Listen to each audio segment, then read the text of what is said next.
Hi everyone, this is Ishwari with the Inbounded Entrepreneur and Marketing Funnels and Launches, and this is part of the expert interview series. And I love to bring on board some of the most influential experts in many areas that can help you with your businesses. And today we're going to focus on the something that I believe is key in terms of lifestyle, and it's online marketing. So I had a lot of choices in all these experts out there, and I chose to invite for this topic our friend Joel Comm, who has been an entrepreneur for about 20 years now, and I've written many books. He's a New York Times best-selling author of the AdSense Code and 4 other books. Wrote dozens of ebooks, and he's done a lot in terms of online marketing and consulting, speaking. I'm going to let him tell you more of what he's done and what worked for him and for his clients, so that you can get the best out of this interview. So, Joe, welcome. How are you today? I'm well. Thanks for having me, Ishwari. I appreciate it. And we were just Would you before like we to? went on, we were revisiting how we met, and it's been a Yes. number of years already. Mm-hmm.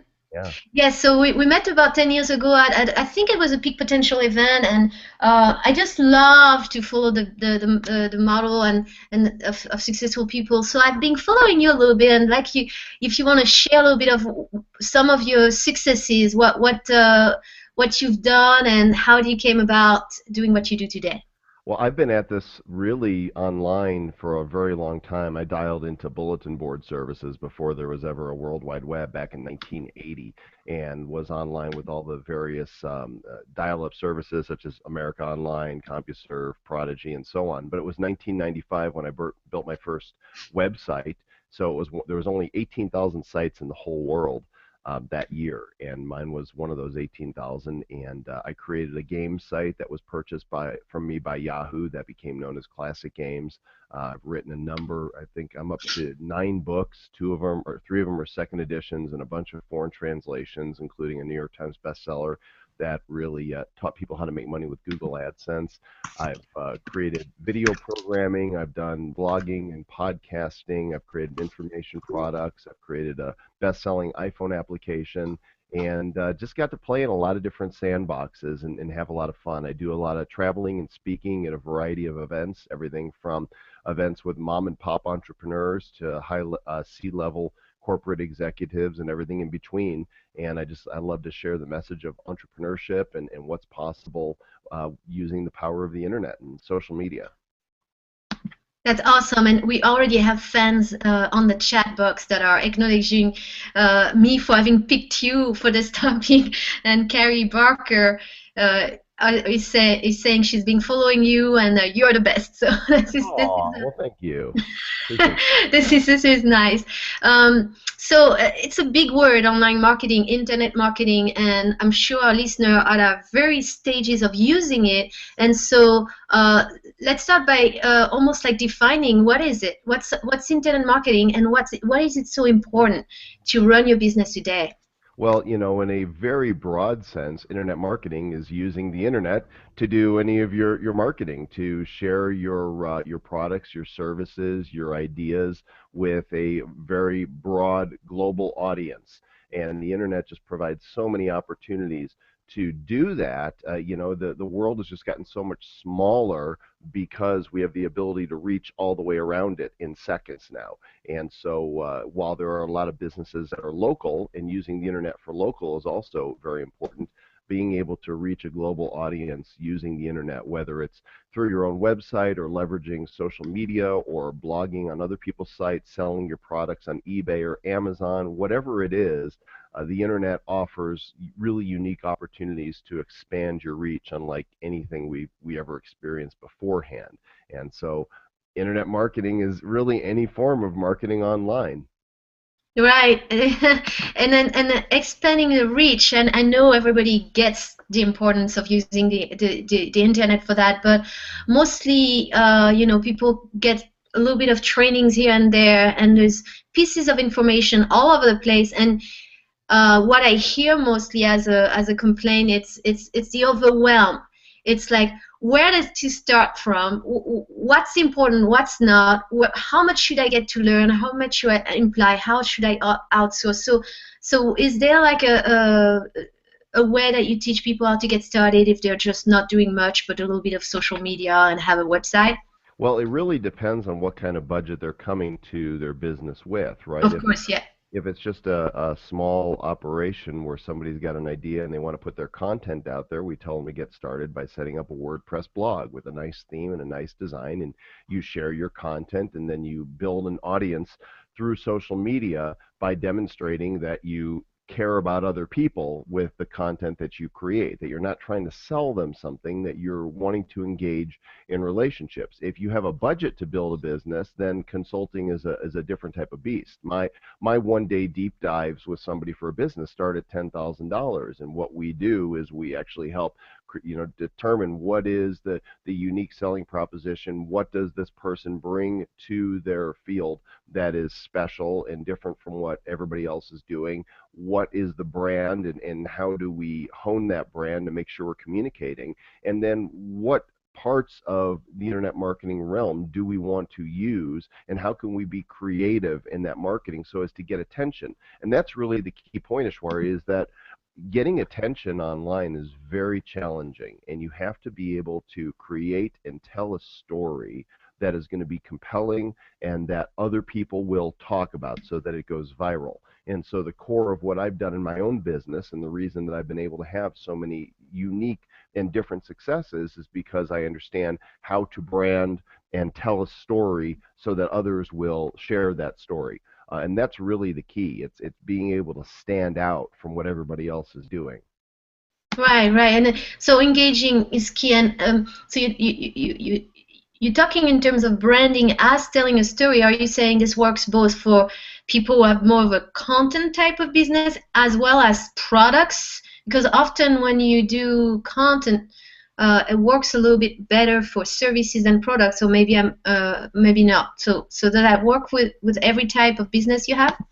Well, yeah, and even in a content site, the story behind that is, how is this content different and unique from, what other people are putting out there? Is this just another site that talks about social media, right? Is this just another site that talks about entrepreneurship? Or does it focus on some unique aspect of it that people find interesting and compelling? And so even the way that the site is branded, the name, the logo, the colors, the positioning, the voice and tone of the writers can tell a story all on its own. It's like, look at Perez Hilton, right? Who created this site that talked about celebrities, but Perez became such a personality himself that people were following his blog because of who he was, not necessarily because of who he was talking about. Mm-hmm. Yeah, so already I see that you mentioning different type of expertise because you're talking about the branding as the message, so that's the words, and then the layout or the aesthetic aspects, so that would be more of the graphics. So I think so once you do this consulting full day, dive in. Do you help people with, okay, now how are you going to implement that? Do you guide them to, do you have an implementing strategy for them, or how do they do what you have actually put together as the strategy? So I don't actually do the hands-on, but the Okay. hands-on, the execution is the easy part. The blueprint is the hard part, right? Oh, People really? people people tend to think that they know what they want to do, and the difficult part is sourcing it out to get it done. That's the easy part. Once you know what it is you want to do, but having a strategic plan for creating a business that's going to explode, that's where the real hard work is at, right? Creating that compelling story is way more challenging than creating some graphics and putting up a WordPress site or an e-commerce site. Okay, right. So that's good to know. It's refreshing, so people know that once you have that strategy put together, then they have most of the hard work done. That's Right, and that's refreshing. and I think one of the things that people need to realize is, like, building an online business is just like building any other business in terms of it takes investment. Not only do you need to have a quality product and service to sell, but you need to have some sort of budget to do it right. Just because you can put up a cheap WordPress site doesn't mean that it's going to work for you. You still, just like you would set up a retail operation and have your signage and your displays and your product and your inventory, there's investment that takes place in that. And one of the big mistakes people make in starting an online business is thinking that they're going to be able to do it on the cheap, and that they're going to have this overnight success. There's millions of websites out there, and it's simple to set up a website, but it's not easy to succeed. Mm-hmm. Now, you talk about budget. Is there like some sort of a range, a large range, like you can tell people what kind of budget to expect for this?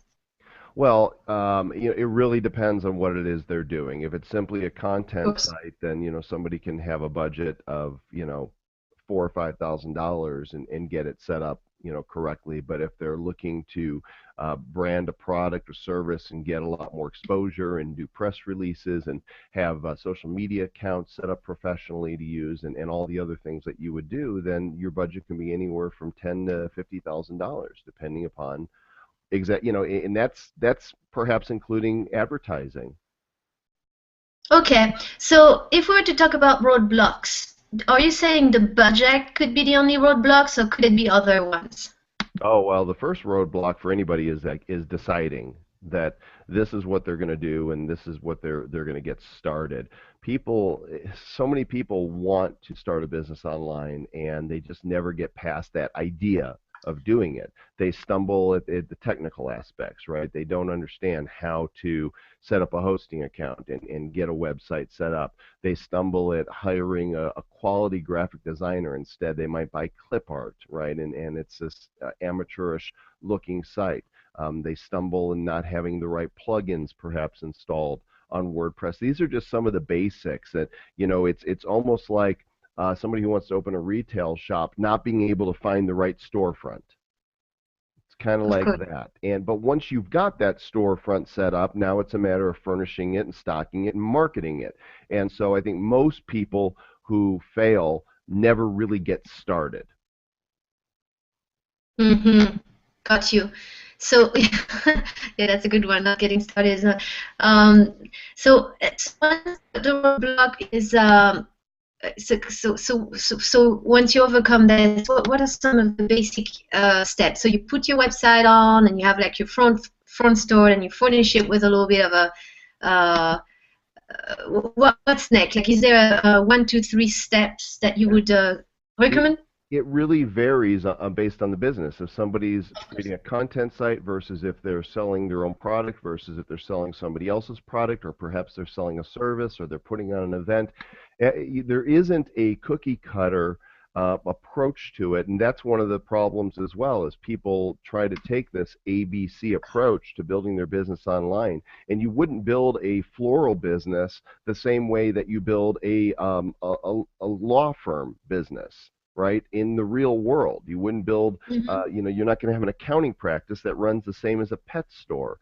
You have to take into consideration what it is you're selling. That's why it's so important to have a consultant who understands that every person is unique and every business needs a different approach. I wish that there was just this jar that I could sell that had inside of it, here's your successful internet business, and you can buy it off the shelf and pop it open, and boom, everything is made for you. But that is way too simplistic and not realistic. Okay, we all was expecting the magic pills from our expert Joel. Just kidding. Anyway, so no, I totally get it. So now, of course, the internet changes. It seems like it changes faster and faster, and so you probably have some ways to stay on the top of the cutting edge. And I was wondering how you do that. Do you just go to certain mastermind or seminars, or how do you keep uh, being totally informed with the cutting edge of the changes? Well, I don't know that I always am on the cutting edge, but what I do know is that my antenna are always up and my eyes are always open for that which looks interesting to me. There's a lot of things that are cutting edge that I have no desire to, play in that arena. For example, Google Glass is cutting edge technology that can be used a lot of different ways, but I really don't want to I'm not interested in it right now, so it Hmm. doesn't apply to me. There's a difference between being cutting edge and being interesting, and so I look for the things that make me go, that looks like fun. I would like to play with that, right? And then determine, is this something that I just want to use as a toy, or do I want to incorporate it into my business somehow? And and I do that by paying attention to what my friends and associates are saying online. I do that by engaging with a lot of friends and associates, both on the phone, on Skype, on Hangouts, and at events. I do go to a lot of live events, and I believe Hmm. one of the greatest things you can do to succeed online is be in the real world. To show up at events where people are actually doing things and learning and networking. Because once you know your stuff, it doesn't matter anymore what you know. It's all about who you know.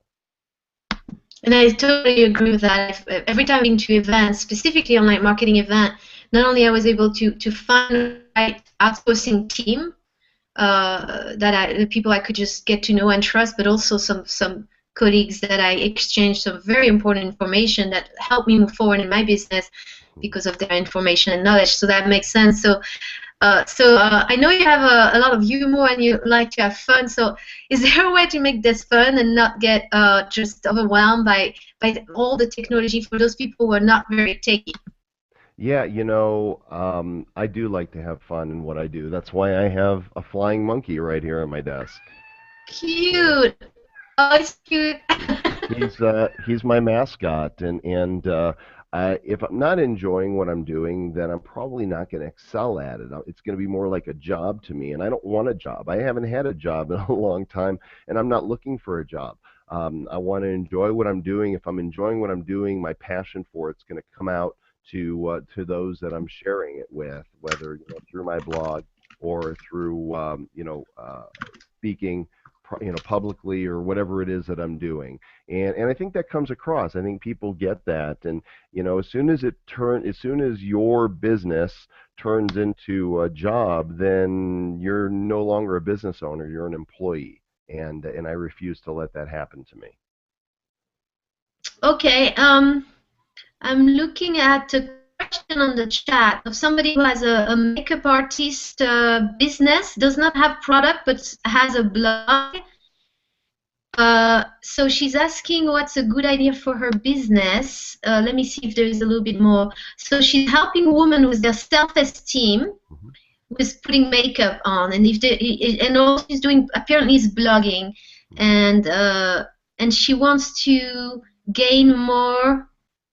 I guess she wants to have a little bit of a lead generation. Do you have a little tip for this person who's I would I would love to see some videos of transformations. I would love for her to set up a camera and film before and after, interview a woman perhaps, and pull out of her the things that she's struggling with, and then do the on camera, maybe time lapse or maybe just bits and pieces of it, of the transformation, and then talk to the woman afterwards and see how do you feel about yourself now, right? What do you think you're able to do when you look at this person in the mirror and see you only improved, right? So videos are powerful because what she's doing is very visual. Writing about it is great, but having some videos up there, and of course, if she wants to generate some leads from that, then she could put some of those case studies behind a membership site where people will get access to them if they simply input their name and their email address.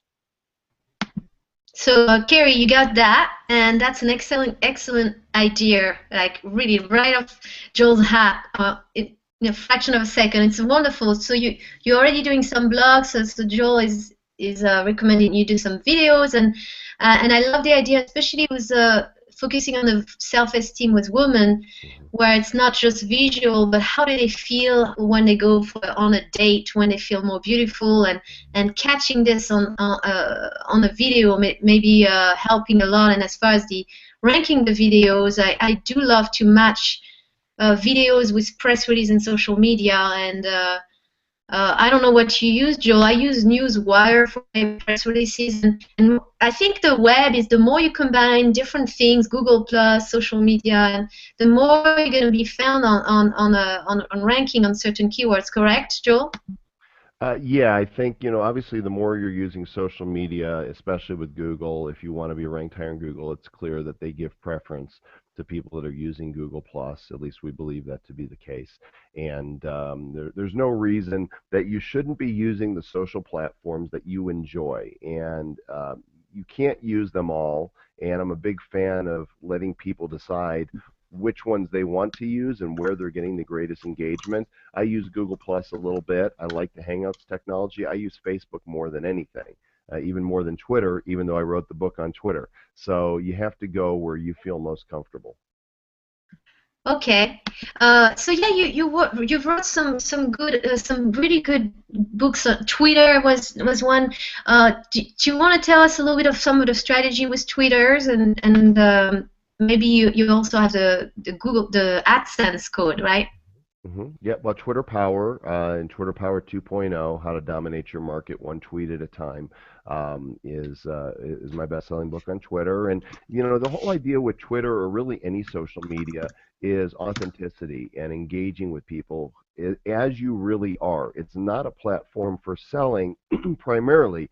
It's a platform for building relationship with others and creating know, like, and trust with them. People buy and interact and do transactions with people they know, like, and trust. And that's built not by selling them your stuff, but by engaging and building relationship and bringing value to the conversation. So whatever your expertise may be, for example, our friend that does makeovers to help women with their self-esteem, the value she brings is all it would be information about how women suffer from low self-esteem, some women, and how making themselves look their best. They're already beautiful, but helping to present that and illustrate that and bring that out in a way that makes them feel good about themselves can be transformational inside. How it can turn a person's life around, and she could share stories, and she could share maybe not her products, but products that she's found to be valuable that other people would enjoy, that she could answer questions, that she could ask questions. Do some of you out there suffer? Do you find that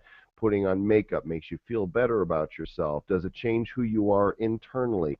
It's all about engagement. So whether it's Twitter, Facebook, Google Plus, Pinterest, or anything else, it's all about being who you are and not being afraid to present who you really are, flaws and all, because we're all flawed, and any of us who pretend like we're not kidding anybody. We're not fooling anybody. Joel Mhm. Comm is incredibly flawed. I make mistakes all the time. I've done some incredibly stupid things. Not only have I had a number of great successes, but I've also had some terrible, miserable failures, in my business life and in my personal life. And it happens.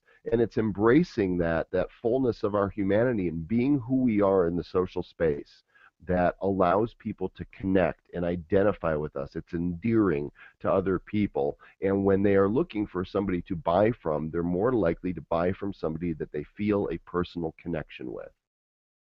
That How's makes that? total sense. Yeah, connection from being your authentic self, basically, so they can relate to you. And so you talk about success and failure. You want to share one of your greatest success?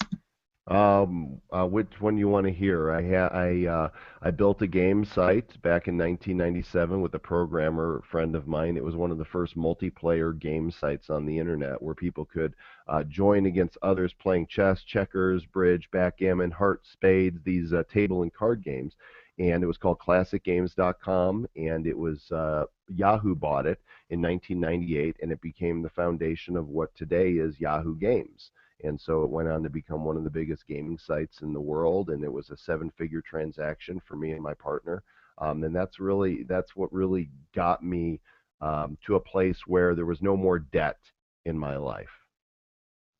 Wow, that is a great success. Are you comfortable in sharing one of your failure? Oh, sure, always. Awesome. Probably in I want to say 2008, I started putting money behind a mobile marketing platform because I knew things were moving to mobile, SMS, text-based mobile platform, and I know I put at least six figures into it. And because I had so many other things going on, never really focused on that platform, and it ended up just dying on the vine. It never went anywhere, and one day I decided I'm just going to shut it down. I can try to sell the technology or see if somebody wants to buy it and do it themselves. And it was like a monkey on my back that was just dragging me down, and I finally decided if I stop paying to keep it alive, then I can release it, and I did. And so it stands as, its headstone is there in the graveyard of failures. But as a failure, it became success for me when I quit paying for it and I learned from it. And that really helps me going forward to make sure that whatever I do next, I really want to invest myself in it and not do it halfway. I got you. Now I understand that your little animal totem is a flying monkey, so it won't stick on your back anymore. That's right. He flies. He doesn't. He's not allowed on my back. Exactly, that's awesome. We have Letitia, also a very feminine audience today, and in the beauty business. She markets a product for a healthy product for the body. Oh, let me see. Show us this one again. That's my flying monkey. See, he's got his cape. Oh, he's so cute. See, I want Oh, to he's hear. a hero. I want to hear her question, but I want to make a point with this. See, this is an Sure. example of thinking differently, Yeah, Ishwari, for sure. because a lot of people, when holidays roll around or they're giving away promotional products, they'll send typical things, Yeah. candies or flashlights or USB drives, and I won't do that. I try to come up with something unique and special that people will remember. And so I purchased a bunch of these flying monkeys. I got them from China, and I had uh, patches made up with my company logo, and I attached them to the back of the monkey and sent them out to my friends and associates one holiday season. And people never got anything like that. They remember it. They keep it. Their kids play with it. To stand Mm-hmm. out when I created my book, Kaching, it is a promotional tool. I created these Kaching buttons. Mm-hmm. It's memorable. People keep it, and it's this type of creative thinking that I'm a huge fan of, and that this is what I do with my consulting clients is I get them to think differently, not what everybody else is doing, but what can they do to really stand out and promote their business so that people will remember them. Right. Yeah. This is why the strategy is so key when it's creative like that. So, should I ask? Should I go ahead and tell you what Letitia's question Yes, is? please. She has a business with a marketing product for healthy body, and she wants to get obviously more people interested. So she think her business is very competitive, so she feels a little stuck. What could she do? Um, that's a big question. Her business is competitive and she's stuck. I don't have much to go on in that because I don't know about Right. her business. I don't know what makes her unique. Yeah. And Yeah. So that's I don't know how to differentiate her from what else is going on there. It's way too broad. This is the type of thing that I sit down with my clients and deal with as we pick it apart and we keep picking it apart until we find that thing that really sets somebody apart. And often it's like therapy often, right? It's like you have to really work with somebody and get to know them to understand what that thing is. There's times I'll sit down with consulting clients and they'll tell me, I'm doing this business and it's not working, and what do I do? And I'll sit down and we'll talk about the business, but then as I talk about them and discover what they're all about, I find out that what they're really passionate about and what they're really good at has nothing to do with the business that they're running. And when we discover that they can build a business out of something that they're really good at, gifted at, skilled at, instead of this other thing they're doing, they light up. And now they've got a reason to do business that goes beyond how do I make money with this? And I'm a yeah. big I think that is way more important to me than how do I make money with this. Let's find out how to leverage your God-given passions, talents, skills, abilities, personality in a way that will bring value to the world around you that nobody else can. That's where your win is at. Right. What I'm hearing from you is that you position yourself in such a way that there is no concept of competition almost because of the story, whatever it's the story of the product or the story of whoever is doing the product. And so I think it's with the little bit of information you have, it's a really, really great answer. By the way, we have Carrie Barker who say, I want the monkey. So I don't know if somebody wants a monkey, can you send it to them or? Uh, No, I actually don't have monkeys to send anymore. I sent them out. Okay, no more monkey carry, I sorry. have I have some that when I speak at conferences, I'll often bring, I reserve them for that, and I'll send them out from the stage, make them fly into the audience, but I don't sell them. If you go to Amazon.com and look up flying monkey, I'll bet you can find one that you can purchase.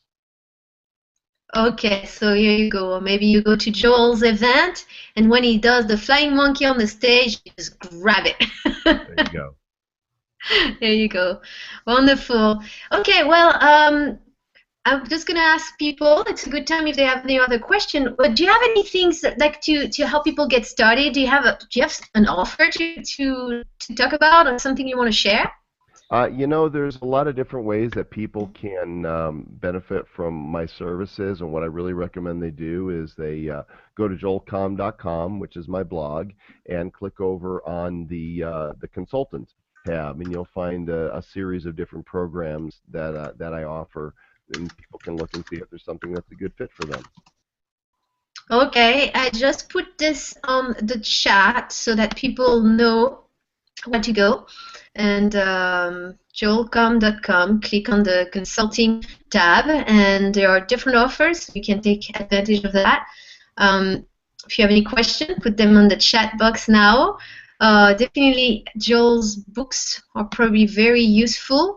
What is that book that is called So what do you do? Do you want to talk Yeah. to us about this This book? is the book of mine that came out actually last year, and this sprung out from a desire to demonstrate that it's not just the gurus, whatever that means, that have something to say, not just the people who are famous, but I believe when we are doing what we're made to do and we're using our God-given passions, talents, skills, abilities, personality to bring value to the world around us, we're doing something that's really special. And so this book took a page from Chicken Soup for the Soul, which was a inspirational compilation, and this has 47 co-authors in it. And their stories not only inspire, but they take the entrepreneurial approach, and we get to discover what that thing is that the co-authors are passionate about. And there's a wide spectrum of professionals in here, and so every story is very unique and different, and it's really great because it helps people not only are they inspired as they read the stories, but they learn something about a certain industry or business that they may not have known. And the goal is to encourage others to tell their story, to not be afraid to share what it is they do, why they do it, to share their experiences, even the difficult, challenging times, because this is how we support one another and help each other to grow. Excellent, excellent. That's inspiring. So everyone, share your story and make yourself completely different than other by just being your authentic self, and that will allow people to connect with you, want to know more about you, and want to do business with you, obviously, as a consequence. So is this a question? No, it's just an acknowledgement. Okay, so you have a couple acknowledgement here.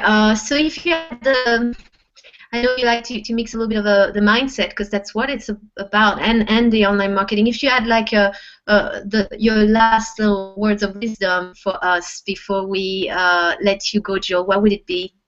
It would be to show up. It's not enough to build a business behind your computer at home. If you have the means to get out, even if it's local events, and network with people face to face, it's so much more powerful, and it's where the real powerful business takes place. When you can shake somebody's hand, share a meal, share a drink, get to know them, discover how you can help other people, and as you seek to help other people with your gifts and your expertise, you'll discover that opportunity will open up before you. So get out there, and don't let the fact that we can connect with people around the world via social media keep you in your seat at your computer. Go where people are. Thank you for that, and thank you for these words of wisdom. Really, when you care for people and you find out what they really need, then you're be able to provide better services, solve more problems, and as a result, make more money. So it was a really awesome to be in your presence and to hear your knowledge and to get some great information. And I'm sure everybody's gonna check out your website and hopefully connect with you one way or another. Until then, take great care of yourself, and we'll see you soon. Bye, Thanks, Ishwari. everyone. Pleasure was mine. Bye bye. Bye bye.